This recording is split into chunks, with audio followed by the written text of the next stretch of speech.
YouTube channel तपाईँहरूलाई के भन्न चाहन्छु त्यस्तै एक्जाममा नेम्समा अरू कोही ठाउँमा इक्जाम दिनुहुन्छ भने मक टेस्ट र फाइनल इक्जाम कुनै इक्जाम दिनुहुन्छ भने त्यहाँ तपाईँहरूलाई होइन त्यो फिजिकल केमिस्ट्रीको न्युमेरिकल क्वेसन भेट्नुहुन्छ, फिजिक्समा न्युमेरिकल टाइप क्वेसन भेट्नुहुन्छ, वा म्याथमा क्वेसन न्युमेरिकल टाइप भेट्नुहुन्छ। एकचोटिलाई म एउटा कुरा के डिस्कस गर्न चाहन्छु भने यदि फिजिकल केमिस्ट्री फर्स्टमा फिजिकल केमिस्ट्री यदि फिजिकल केमिस्ट्रीमा तपाईँलाई एउटा न्युमेरिकल आउँदैन भने त्यस्तो क्वेसनलाई टच नगर्नु, किनभने न्युमेरिकलमा झट्टा मारेर केही कुरा दिमाग लगाएर न्युमेरिकल टाइपको क्वेसन तिमीलाई राइट हुनुपर्छ, त्यसको लागि तिमीलाई आउनु नै पर्छ।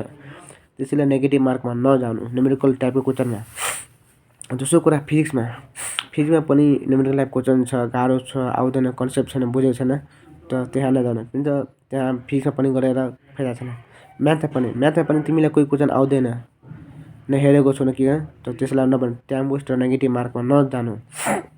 अनि एउटा कुरा अझै भनेको छु, तपाईँहरू चाहिँ फिजिकल केमिस्ट्रीमा फिजिक्समा म्याथमा न्युमेरिकल टाइपको क्वेसनलाई छोडिदिनुहुन्छ। त्यस्तै सपोज मैले होइन फिजिकल केमिस्ट्रीमा 5वटा न्युमेरिकल टाइप क्वेसन छोडिदियो, अनि फिजिक्समा 5वटा छोडिदियो र म्याथमा मतलब 5वटा छोडिदियो, 5-6वटा छोडिदियो, अझै छोडिदियो भने यसले चाहिँ भने केही फरक पर्दैन।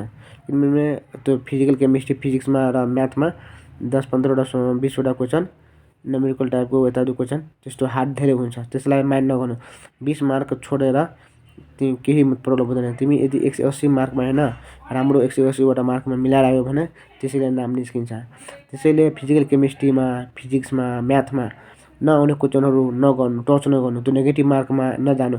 भरममा नबस्नु कि म यो मिलाएपछि झट्टा मारेपछि होइन म टुक्का लगाएपछि मिल्न सकिन्छ, किनभने त्यो न्युमेरिकल टाइप भनेको तिमीलाई फर्मुला थाहा हुनु पऱ्यो, कन्सेप्ट हुनु पऱ्यो, त्यसैले मात्रै राइट हुन सकिन्छ। त्यसले टुक्काहरू मारेर यो सब गरेर दिमागमा लगाऊ, त्यो सब पछि बादमा गर्नु। यदि आएपछि मात्रै पछि गर्नु, सबै पहिला आउने क्वेसन गर्नु, त्यो अनुसार गर्नु। त्यो एउटा इन्ट्रान्सको रुल्स हो, त्यो अनुसारले हिँड्नुपर्छ। थ्याङ्क यू सो मच, धन्यवाद।